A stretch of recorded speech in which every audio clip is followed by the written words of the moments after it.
Welcome to the Disney Parks Podcast with your hosts, Tony Caselnova from DisneyByTheNumbers.com and Parkhopper John from WDWParkhoppers.com. Keep your hands, arms, feet, and legs inside the podcast at all times. And get ready for the Disney Parks Podcast.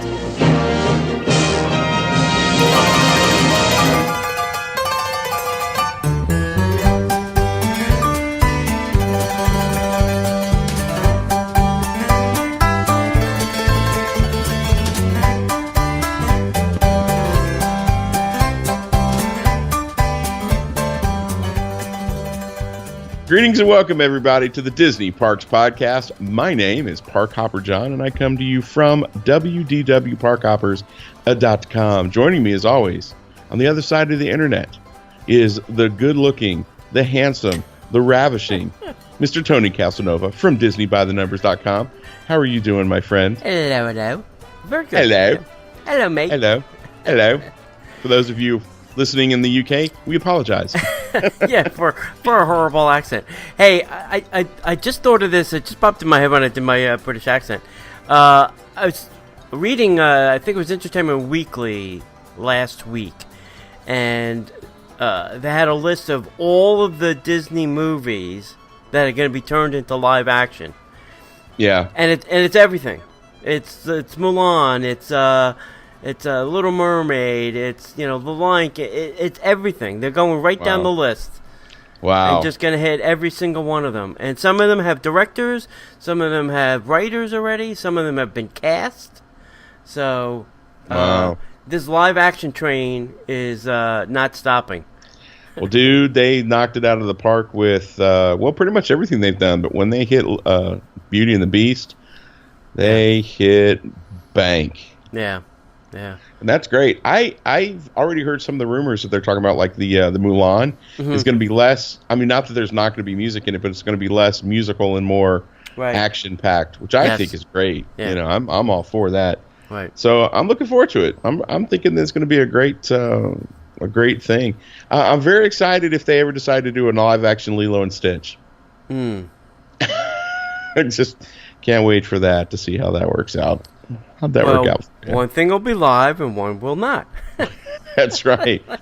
It'd be weird if Stitch was live and unless they can go to Area 59 or 58 or 57 or whatever the hell it is and pull an alien out that we've been keeping on ice. Not that I'm a conspiracy theorist, but it's Area 51. Oh, there you go. Whatever. That's right. 59, 51, whatever it takes. That's right. Exactly. Well, we want to go ahead and kind of let you know a little bit of the housekeeping. We've got a meetup. We want to encourage you all to save the date because we have a brand new, exciting meetup happening. I cannot wait for this because on June 24th, which is a Saturday, right? Correct. We are going to meet at the Carolwood Room at the Wilderness Lodge. And we're going to spend some time listening to the stories of Jim Korkis. I cannot believe it. I've met Jim. I've listened to him on all the different podcasts, but this will be the first time that I've ever been able to meet him as a podcaster. So I'm very excited about this. This is going to be great. Yeah, he's been on the show before, back in the day. Mm-hmm. Yep, back in the day when I had to have my self-imposed hiatus. He did all the voices. Maybe we can talk him into doing some of those voices again. That'd be fun. Yeah. That'd be awesome. So that'd be fun. Go ahead and save the date for that, and then make sure that you're making your plans now for the Disney by the Numbers Disney Parks Podcast. I'm going to throw in WW Parkhoppers Party September 2nd, which is going to be our Bay Lake Tower Grand Villa experience. Tickets are on sale now, and the only reason we're charging for tickets is because A, we want to make sure we know who's coming, and B, we want to have enough snacky poos and drinky poos for everybody, non-alcoholic, of course. Right. So can't wait for that. Sign up for that. You'll get more information, and then come join us. If you've never seen the inside of a grand villa, especially at Bay Lake Tower, my friend, this is your chance. Come check it out, and you will not be disappointed. Yeah. I'll have one additional thing to that, and then maybe something I'll add at the end of the show, too. we're going to broadcast live probably that day. That's Saturday, the 2nd.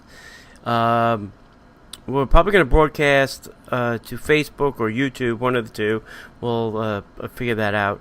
And I believe we're also going to be on Sorcerer Radio as well that day. Some folks, Kristen and Aljon, are coming to the event, and they're going to broadcast on Sorcerer Radio as well. So there'll be plenty of chances to see or hear us, even if you cannot come on September 2nd. That'd be great. And it's also great that we've got our friends from Sorcerer Radio coming, because a lot of you listen to Sorcerer Radio and haven't put faces to names, or faces to voices, I guess would be a better way of saying it. Mm-hmm. So that'll be fun too. And I'll tell you, I know because you think I'm on the show, I'm biased, and that is true. But I'm telling you, we have a great time. This is my favorite event that we do all year, even more so than the monorail crawls. Oh, wow. Because we all get to hang out. We all have a good time. And being able to hang out with Tony and the rest of the crew at a grand villa, it's just so much fun. Yeah. So I'll throw it out there. This weekend, Sunday, I can't remember. I think it was Sunday. Sunday I went to the DVC Preview Center and took a looky-loo at the new, I can't remember the name of the new one. It is Copper Creek. Yes, Copper Creek. Yeah, Copper Creek. Creek. No, it's Copper Creek Villas at Fort Wilderness Lodge Resort. It's Copper Creek Villas and Cabins. Oh, yeah, that's right. That's right. Disney's Wilderness Lodge. God, friggin' nomenclature. Thanks, Disney. I'm going to say these rooms are really, really nice. Just a couple things that stood out. One is the bed is off the ground, kind of like on a cruise ship, so that you can store all your luggage underneath it. And in the living room, they have a coffee table. I have one in my house. I've been way ahead of Disney's game. But the top lifts up so that you can kind of sit on the couch and, do your laptop thing or have a snack or whatever. There's a lot of nice little features in the rooms, which I think people like. I'm looking forward to the fact that there'll be Grand Villas there, because that's one place. There's two places that don't have Grand Villas: Wilderness Lodge and Beach Club. And I told the lady, I said, you better get on the Beach Club thing, because I'm really dying to use that pool. Yeah, exactly. That's the one thing. There's a few things at Disney that I've never done, and the pool is one of them. Right. I said, listen, I only stay in Grand Villas, and I can't stay there because there's not a Grand Villa for me to stay in. And there hasn't been one at Wilderness Lodge. I haven't been able to go there. So she says, well, you can do the cabins. I said, yes, we can do cabins, but Grand Villa sleeps more. So anyway, if you're interested, I have all the point charts and the pricing information. So if you're interested, shoot me an email at DisneyParksPodcast@gmail.com, and I'll send you what I have. You can also find it on Facebook too. There's a Copper Creek group that I started. Yep. If you're interested. So, all right, moving on. I don't want to consume time. Don't forget that you can use your Amazon Echo and Dot. Just say whatever thing. Play the Disney Parks podcast, and you can listen to the podcast at home, which is a lot of fun. Hey, if you're not a Disney by the Numbers T-shirt club member, we have a awesome shirt this month. It's better than awesome. It's Disney. Wait, no, hang on. It's pretty incredible. It's supercalifragilistic expialidocious. That's what it is. It's light years above. It's from a galaxy far, far away. It's the first time we've done it. It's a front and back printed shirt. So on the front is Boba, and on the back is Hans in carbonite. Yeah. And just to be clear, it's Han. Sorry. It's not Hans from Frozen. I don't want to be misleading. It's not Hans. Isn't it great how we finish each other's sandwiches, lightsabers? Yeah. Anyway, it's great. Yeah. So it's a little bit more because of that, but I think all the less you will enjoy it. If you want to sign up for the club, go to DisneyByTheNumbers.com. On the left-hand side, there's you'll see two things until April 10th. You'll see the store where you can order the shirt and the sign-up form. I prefer that you sign up first and then order the shirt because only members will get shirts shipped. Otherwise, you will just wind up with a PayPal refund. That's right. And now is my opportunity to tell you that no Disney library is complete without a copy of the Disney by the Numbers book. Yes, our own Tony Caselnova has written an amazing book about all the numbers, facts, and figures of Walt Disney World. You can get that by going to the Disney Parks Podcast website. You can find it there. You can click on it. You can order it directly from him, or you can order it on Amazon if you want to. But it's not going to be signed, and those books are special. You can also find my book, which is the Disney Bucket List. You can find a link on the Disney Park site as well. You can also order it from Amazon, but if you order it directly from me, I sign them as well, so you can have a couple of autographed books there. Not to toot our own horns, but these books aren't bad, guys, I'm telling you. I read Tony's book all the time, especially when I'm in the parks. If I want to know something about Adventureland, I can find out some facts and amaze all my friends. And the bucket list thing is really fun to do, especially if you've been to the parks 100 times, 1,000 times. There's still things that you can put on your bucket list to do. So check those out. Get a copy of the bucket list book or the Disney by the Numbers book today. And we want to also encourage you to please, if you listen to us on iTunes or Google Play or wherever you're listening to us, if they have a rating system, please give us 5 stars, thumbs up, like us, whatever the thing is, because that does help us out. That helps get the show out. We're trying to get the show out to as many people as we can because we just want to share our love and passion for Disney. And if you do that one simple thing and give us a quick review, that helps us out all the more. All right. And as always, you can leave us a message at 407-413-9010. If you're in the park and you see something fun and interesting, hey, if you're going to the park this week and you go through the new Magic Kingdom security, I'd like for you to leave us a message on your experience. I'm hearing some mixed information about whether it was easy or not easy. So give us a call, 407-413-9010. That would be fun. Yeah, don't do it while you're going through the experience, because that might be bad. No, I think you should. Okay, fine. All right. Have your bail bondsman contact Tony Caselnova, DisneyByTheNumbers.com. Would that be funny if you got a phone call in the middle of the night? Yeah. Collect call from the Orange County Jail for... Tony Caselnova. Tony Caselnova. All right. I guess there's nothing else we can do, my friend, except get into the news. And now, Disney Parks Podcast News.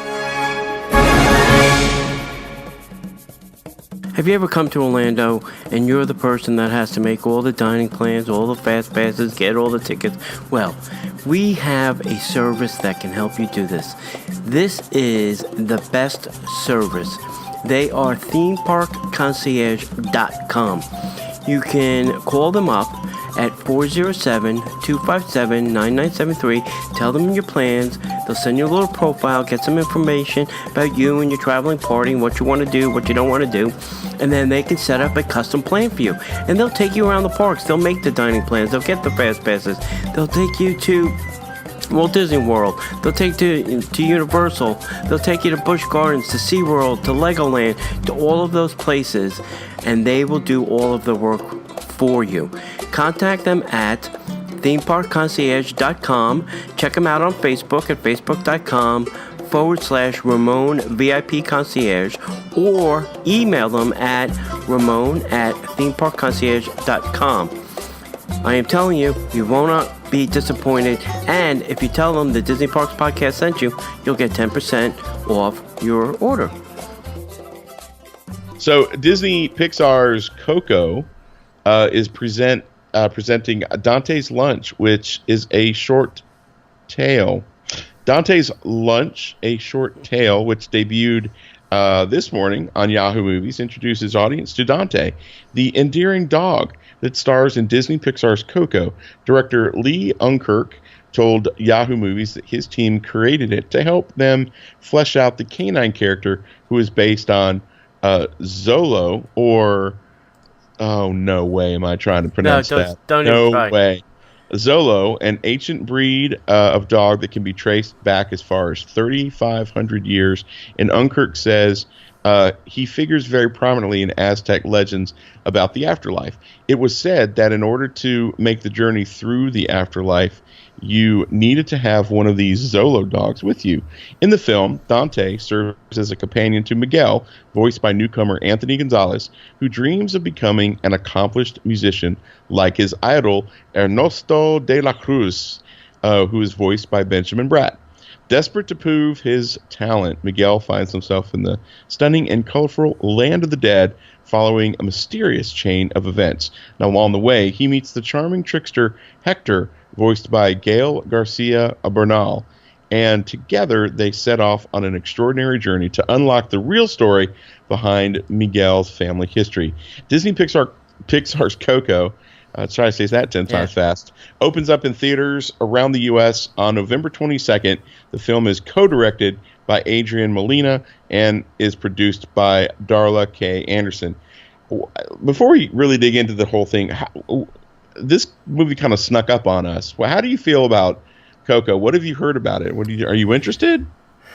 Obviously, I'm interested because it's a Pixar movie, and they I don't know.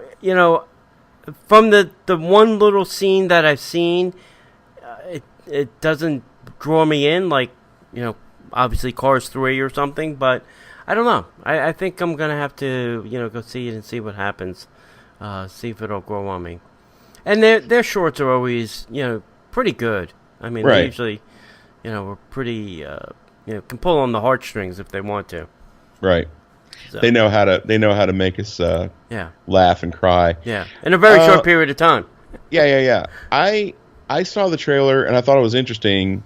It's interesting enough, obviously, because it's Pixar. Mm-hmm. I'm down with it, but I thought that it was very interesting, especially coming off the what was it called, Book of the Dead. Yeah. I don't know if it was DreamWorks or Big Sky, I can't remember. But they've just come out like last year with a book that talks about Dia de los Muertos, which is Day of the Dead. Mm-hmm. So the stories are kind of similar, but I think this is going to be a fun story, a good story, and we've got so many Latin influences in the United States. I think this is going to be a big hit, especially in the Latin communities. And I think it would be a nice connection for people who aren't of Latin descent to kind of connect to the Latinos around them. So I think it's going to be fun. I think it's going to be cool. Yeah, should be interesting. Like I said, they usually do things right. So, and I'm sure they'll do plenty of research on the characters and the heritage and culture of that. So. They'll do a good job. Hey, I think a couple weeks ago we talked about the Mainstreet Electrical Parade in Disneyland, that it was ending in June. Well, we were wrong. Disney was wrong. It's now been extended. It's going to be in the Disneyland parks now through August 20th. The parade was such a delight for guests during its return in January, and the limited time engagement has been extended with encore performances, so even more will be able to enjoy its nostalgic magic this summer. This has been a classic in the park since 1972 and ended in 1996. Hey, listen, when I moved to Florida 7 years ago, it was Summer Nightastic, and it was supposed to leave here then, and it stayed for 7 years. So I don't know if it's going to get extended past August. Like I said, I thought my prediction was it was going to head off to Japan because that's what it did the last time. So, California people or anybody heading out that way know that you can still see the parade all the way until August 20th now. So, well, that's interesting. I'm wondering if they're going to do something here. I haven't heard any announcements about anything they're adding here. Yeah, nothing. So that's kind of sad, kind of depressing. I think they're banking on all their nighttime entertainment over at that one other park. Wow, okay. Well, we do have the new fireworks show, but there's always been a nighttime parade. Correct.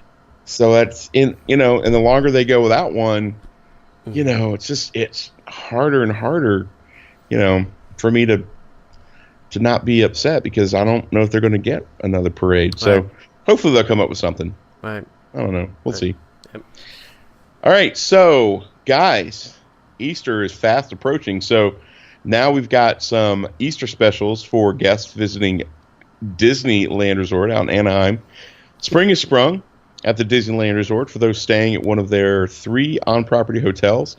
They have some very special activities that are exciting that offers a family the opportunity, I should say, to really celebrate Easter. First is going to be the Easter Classic Tea. Sit back and sip on a delightful cherry blossom green tea while nibbling on an assortment of scrumptious treats such as fresh baked scones, my favorite, mini cakes, and tea sandwiches. Enjoy kid-friendly favorites like bunny-shaped ham and cheese sandwiches. Dude, I would dig a bunny-shaped ham and cheese sandwiches. Why is that kids only? Easter Classic Tea is available at Steakhouse 55 at Disneyland Hotel on weekends, March 31st through April 2nd, April 7th through 9th, and 14 through 16. There's also going to be an Easter buffet. Enjoy a festive meal with Disney friends at Storytellers Cafe at Disney's Grand California Hotel and Spa on April 16th. Now, if you're looking to plan a special Easter meal, the All You Care to Enjoy buffet with characters all day will not disappoint. I think what Disney means to say is they're going to have the buffet running all day. They don't expect you to stay all day, although I tried that once and was summarily thrown out. Mickey and his pals will be at Disney's PCH Grill at Disney's Paradise Pier Hotel for a springtime feast. You can join your favorite characters dining during the Easter brunch and dinner on April 16th. And there's also, an Easter egg hunt. Easter Sunday, young hotel guests will be invited to participate in an Easter extravaganza egg hunt. The adventure lawn at the Disneyland Hotel will transform into a field of hidden eggs from 8 to 11 a.m. As space is limited, guests are encouraged to sign up with the Disney Hotel Guest Services. And finally, as my friend The Rock would say, finally, if you're looking... We're not really friends. That was a joke. If you're looking to extend your visit at the Disneyland Resort, there is an Easter special offer at Disney's Grand California Hotel and Spa. Well, this offer is valid for travel between April 9th through the 22nd of 2017. You can book now through April 22nd by calling 714-520-5050 for details. Yeah. Sounds like a lot of fun stuff. They haven't released the Walt Disney World Easter things yet, so I don't know what they're waiting for. Yeah, it should be. I'm expecting it probably today or tomorrow, honestly, because it's what happens. They start out east with Disney Sea, Tokyo, and then they come over to Disneyland, and then we're usually the last ones. And we're going to get the Easter Bunny thing at Epcot. We'll get the Easter Characters Parade at Magic Kingdom. Right. We can celebrate paint an Easter egg like a Navi at Animal Kingdom. Just kidding. Laying Navi eggs. Navi eggs. Oh man, there's a joke I've been wanting to say, but I just can't say it on this podcast. No, don't. If you've ever gone to the Bill and Ted's Excellent Adventure thing at Hollywood Horror Nights over at Universal, they have a running gag that they've used for the last 6 years about. It has to do with what the Navi do with their tails. If you've seen the movie, you know what I'm talking about. So, all right, there you go. Hey, if you like this show and would like to help keep it alive and kicking, please go visit us at patreon.com/Disney Parks Podcast. We have some special things over there for our Patreon contributors. such as an exclusive ad-free show, exclusive video content, and now we have some great new offers for Patreons. We have 2 new Patreons this month. We want to thank Katie and Eva, as well as David, Willie, and Jeremy for your contributions. Thank you very much, and we appreciate your contributions to the show. Okay, if you have a My Disney Experience app, and you haven't done an update lately, you're going to get a big update. How big? I'll say it. How big, Uncle Tony? Huge! They completely re-enhanced the whole entire application. You will not be able to find anything. Trust me. As Disney is saying, to enhance your experience when visiting the Walt Disney World Resort, Disney continues to innovate and use technology in new ways, which is why they're excited to launch a newly redesigned My Disney Experience app for all mobile users, starting yesterday. The enhanced My Disney Experience app features a look and feel to make planning and enjoying your Walt Disney World vacation easier than ever. So much easy that they needed to make a video on telling you how to use it. The new My Disney Experience mobile app opens right to the park map to help you find attractions, restaurants, restrooms, and more. It makes it easier for you to navigate through their parks, so you can spend more time enjoying the magic and or spending money. Walt Disney World Resort.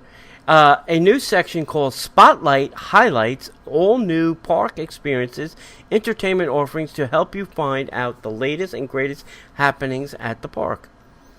And when you stay at one of our Disney resorts, you will be able to use the new feature called My Resort Dashboard, which gives you access to your resort reservation details all in one place, including the ability to see your room number, theme, building, and floor once you have your room assigned. My Resort Dashboard even gives you directions to your resort using Disney transportation options. Won't you be there at the resort? A map showing you the location of your room and a link to directly call the front desk if you need further assistance during your stay, like your magic band doesn't work. For guests who enjoy visiting our theme parks around the world, the new My Disney Experience app now features the same look and feel as the other park apps, making the mobile experience seamless across the globe. So that's really the reason they did this. You know, they hid that down in the bottom. Right. I don't like, so I'm a local, and obviously I'm not staying at a Disney resort, and I'm not using Disney transportation. So the fact that it opens to a map is completely useless to me, because I'm not usually in a park when I'm doing it. I'm usually out to dinner with friends trying to make another dining reservation. You know? Right. Yeah. Or trying to see what time a show is, so that we can quickly get out of here and go over there. Right. So for a person staying at a Disney resort, going to a park, I think some of the enhancements are nice, but for locals or people staying off property, the whole My Resort Dashboard is useless. The fact that it opens to a map is stupid. Well, again, this is the downside of us being, pass holders who are local, because, that is not the most useful feature for us. But I wouldn't say it's stupid, but well, here's the thing. The assumption is you're standing in a park and you need to find out where you're at in the park. Right. If it geolocates where you are and opens up with, you're here at this resort. Yeah. See, that's the thing. It doesn't do that. It doesn't say, hey, if it opened up to the map and zoomed into like the resort I was standing in, the Contemporary, and say, hey, do you need to find a bathroom or to get to the monorail? I would be, oh, well, all right, that makes a little bit more sense. But it doesn't do that. It just opens up to the whole, 4 parks and 23 resorts. And you're like, well, that's not useful. Well, here's when I read this report, when I read this article, the first thing I thought of is I really wish that Disney would start taking the tack that Google takes. You know, open up to a blank screen with a search bar that says, "What can we do for you?" Right. You know, reservations, park map, you know, times guide, all of those things can easily be typed in to a Disney search bar that searches the app and gets you where you want to go. You could have the menu items, but the thing is it's just weird because they make assumptions for you that aren't necessarily helpful. And they're not taking into consideration people like you and me. And I think that sends a little bit of a message. And it just would be, it's kind of like watching all the different divisions of Disney interact, which is cumbersome. If they took the Google approach and just made it simple, where would you like to go? What would you like to do? What can we do for you? You know, like Siri, ding, how may I help you? Right. You know, that would be so much more useful. I don't know why they have to make it so difficult. I know. I don't know when they'll learn. And the other thing is, you know, I can understand saying, all right, here's the standard. We're going to do this for everybody. And then there should be some kind of customization a little bit saying, hey, I'm not staying in one of your resorts, but I'd like to, you know, see this, this, and this. And maybe have a preference page or, you know, how do you want the app to start, in map mode or dining mode or shopping mode or whatever. You know, that's just me. A little customization goes a long way. Yeah. Why don't you guys who are listening tell us what you think? Shoot us an email at DisneyParksPodcast@gmail.com and let us know what you think. How could the Disney World My Disney Experience app be most helpful to you? Right. You know our thoughts on it. We just gave them to you. And plus, you know who we are. We're locals who are pass holders, and it's not super helpful to us. Does this work for you when you're on vacation? Certain things certainly do. A direct hotline number to the front desk. Yeah. You know, directions once you're on property. I'm kind of befuddled by the whole, you know, directions for Disney transportation. Mm-hmm. If I'm standing in Disney Springs, how do we get to a bus stop? That makes sense. Yeah. September 2nd, we're going to test a lot of these features and find out if they work or don't work. Bro, September 2nd, we're going to try to melt the system is what we're going to do. Well, you know it. They're going to be like, oh, my God, Caselnova and Donahue are here. Oh, I hate those guys. Block their access. That's right. Hey, if you're listeners to the show or frequenters of the blogosphere, it was reported back in February that a rumor of Disney planning to build a gondola system connecting Epcot, Caribbean Beach Resort, Art of Animation, Pop Century Resorts, and Disney Hollywood Studios.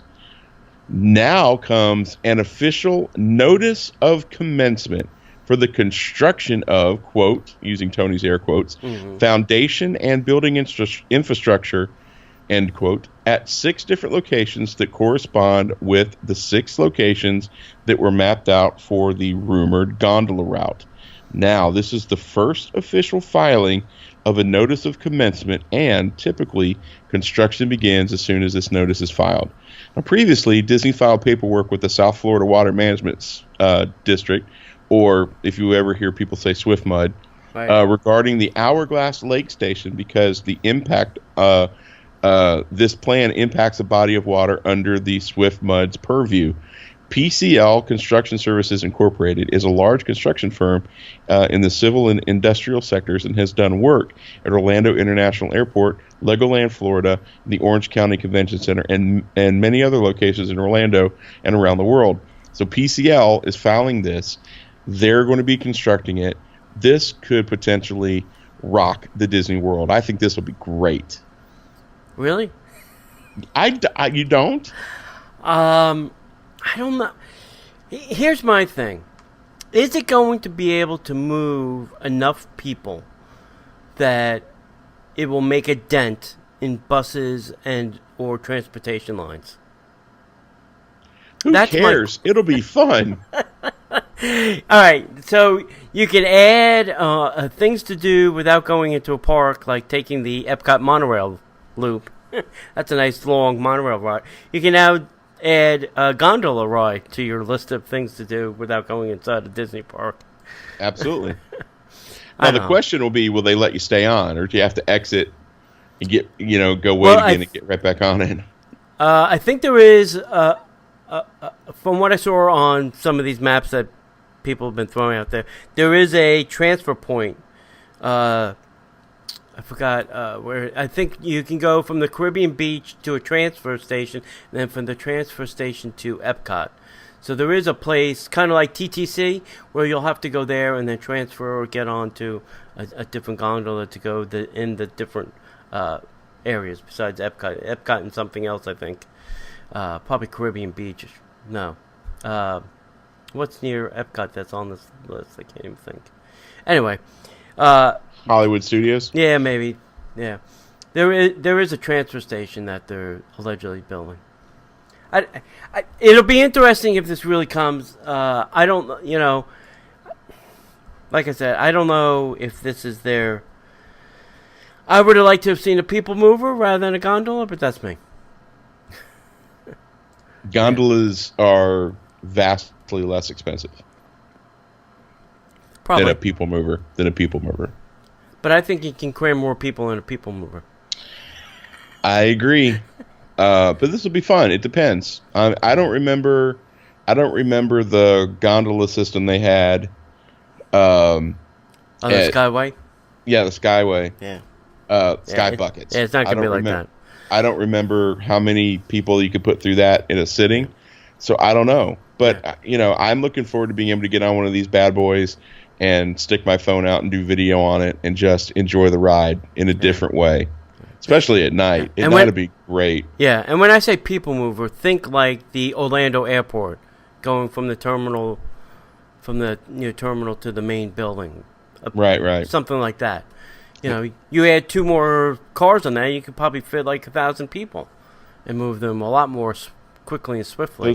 Those remind me a lot of monorails. Yeah. Yep. Except that's a people mover. It's all magnet. Right. Gotcha. Okay, last week we had the trivia question, and it was what nighttime spectacular replaced the Mainstreet Electrical Parade for the first time at Disneyland when it left? And the correct answer was Light Magic, and not a soul sent in a response. I think we really stumped them on that one. I think that was a tough question. That's all right. Every now and then I think everybody does need to be stumped. Yeah, so... hey, this week's question is this. What is the name of the undersea research facility at the Living Seas at Epcot? What is that called, John? SpongeBob SquareHouse's Pineapple Under the Sea. That is correct. I'm so good at this. If you have the correct answer, send it to 407-413-9010 or at DisneyParksPodcast@gmail.com. Okay, we spoke about Typhoon Lagoon getting a new attraction, which, from everything I've seen so far, looks pretty damn cool. So along with that, they also did a lot of other refurbishments in the park. So some of the if I can learn how to talk, some of the refurbishments in the park are the surf pool has been resurfaced. New pumps have been added to ensure safety and wave quality. Castaway Creek saw the renovation of 2 lifeguard stations to improve safety. The creek itself has been painted and resurfaced. The new direct O-Rise have been added. I'm not sure what that is. Themed signage will provide guests with additional information to help guests navigate the park. New in-park maps will be presented throughout the park. Guests will not be reliant on paper maps or mobile devices for navigation. Both can get ruined by water. The main park entry has a new sign. Woodworkings were rebuilt and painted. Shades and fans have been added to the queue of Keyhole Falls. fans and misters have been added to Palm's dining. Nothing like having your food soggy with food fan misters. On the side of fan misting water. Yeah. Tasty. Mom, my French fries are all wet. Don't sit under the mister. That's right. That's right. New technology will allow screens on the self-serve locker rental kiosks to only be visible when limited line of sight, within a limited line of sight. Sorry. High and dry rentals have been upgraded to let guests purchase cool beverages.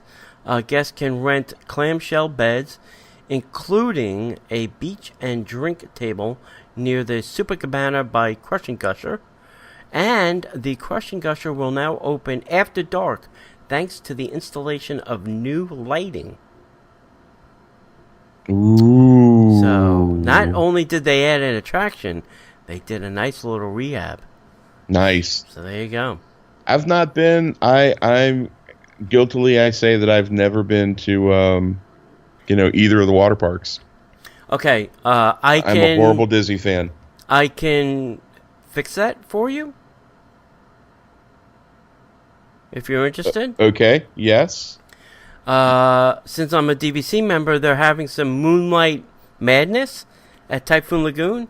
Nice. You can go from, I think it's 8:30 to 11 on select nights. I think that it's during the week. So if you're interested, I'll sign us up. Yeah, man, sign us up. Let's go. Let's go have some fun. All right. I'm just going to lay out and drink some cocktails and get some sun. You're not going to at night? Yeah, okay. I knew you were a vampire. I'll bring some sun. I'll bring some sunscreen. That'd be great. Looking forward to it. All right. Well, we just got done talking about Easter at Disneyland, and it's that time of year when Disney's Grand Floridian has its traditional Easter egg display. So the 6th annual Easter egg display at Disney's Grand Floridian Resort and Spa will take place April 11th through the 19th. The main lobby of the resort will be displaying hand-decorated Easter eggs from a number of Disney pastry chefs. All Easter eggs are crafted from the chocolate frosting and other edible materials. During Easter weekend, though, guests will be encouraged to vote on the best Easter egg that is on display. If you happen to be local enough, or you happen to be here during this time, you need to take the time to go check these Easter eggs out. They are truly amazing, and a lot of them are Disney themed. So, they'd have like a Tangled one, and I remember there was a Snow White and the Seven Dwarfs one, and it's just really ingenious and incredible, and realizing that they're edible makes them even better. I want to know, what do they do with them after Easter? After this display is over. I don't know. I would love to have one. I would too. Literally, I'd love to eat the snot out of one. They're good looking. The other question I have, and I don't know, like the saying says, a lot of them are made of chocolate. Some of them, I think, are made of other things. Is it solid chocolate, or is it a hollow egg? The old question, is it a hollow egg? Is it a solid egg? Because these things are huge. Right. Huge. What do you think they are? Like maybe 2 feet high, John? Most of them? I would say 2, yeah.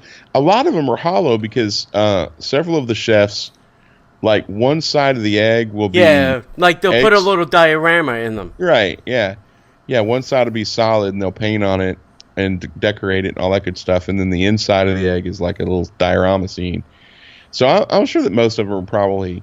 I don't think anybody has the enough money to spend on Disney does, but they don't want to put that much chocolate out on display. So right. I'm sure all the eggs are probably hollow or made out of something else.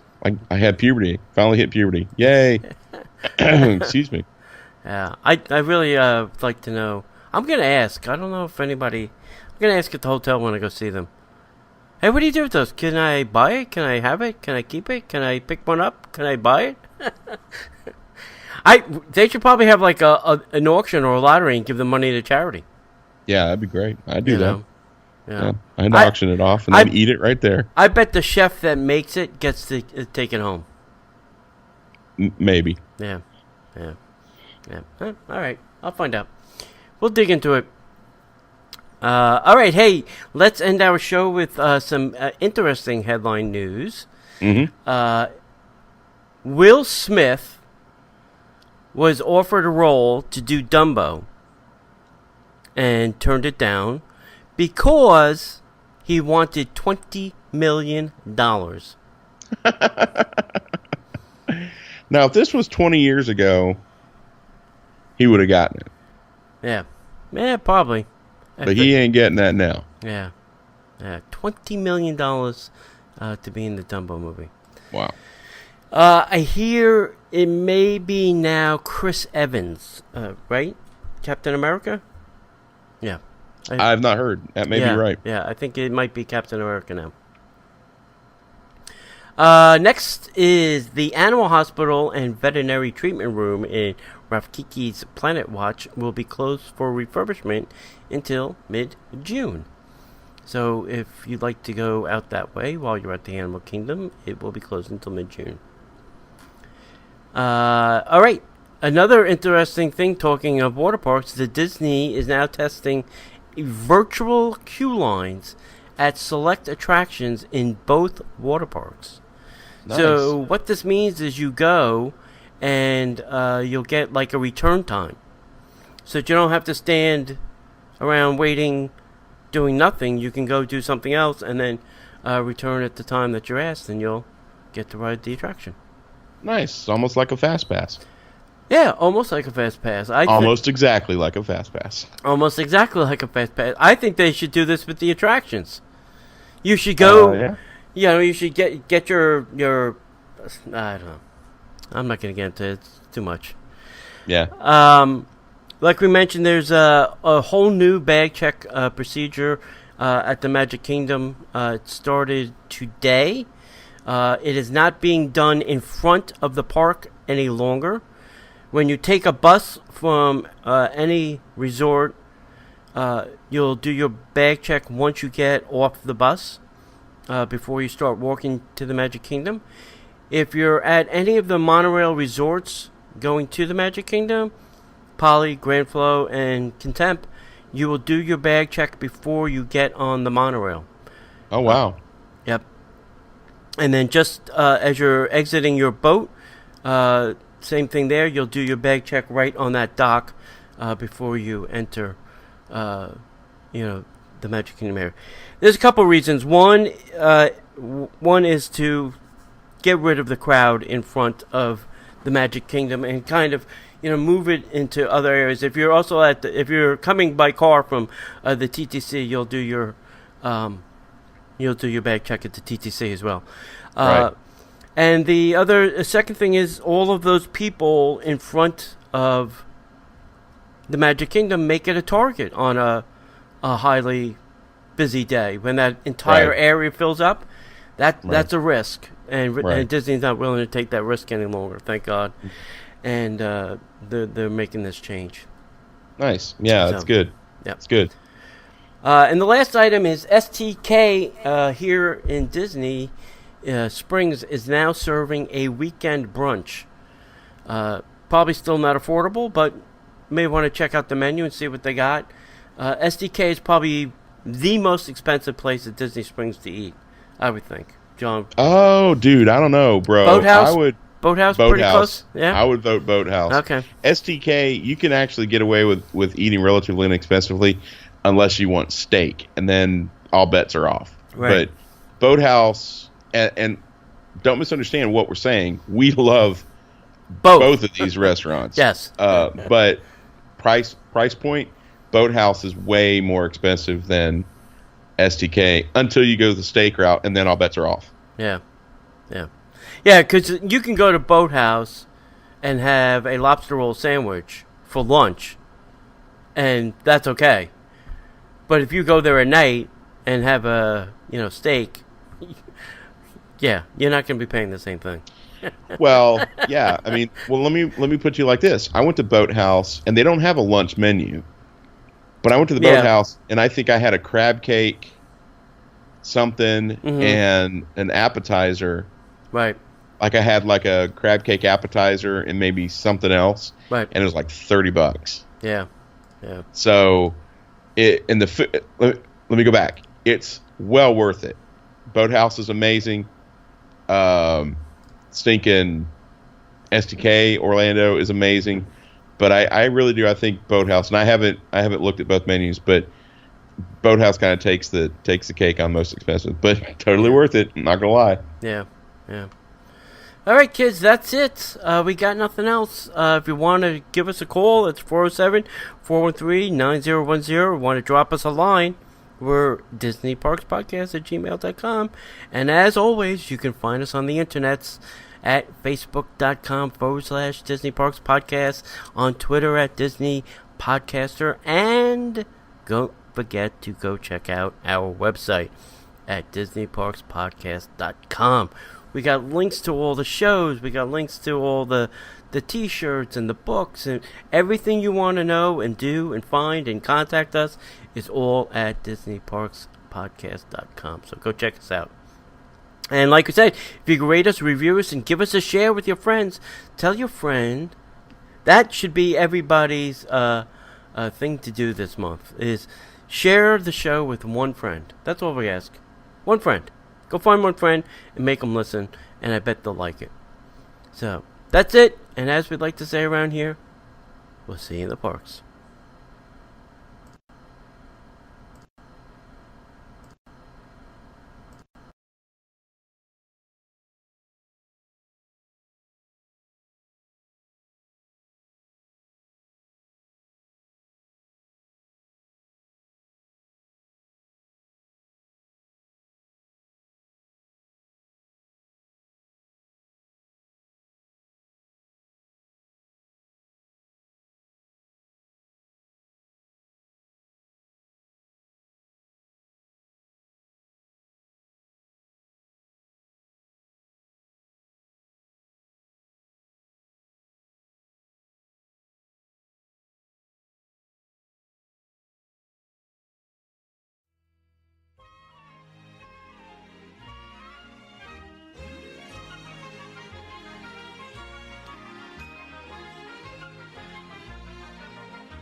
The Disney Parks Podcast is not affiliated with the Walt Disney Company. All Disney parks, attractions, lands, shows, event names, etc. are registered trademarks of the Walt Disney Company. Like a bolt out of the blue, fate steps in and sees you through. One you wish upon a star, you're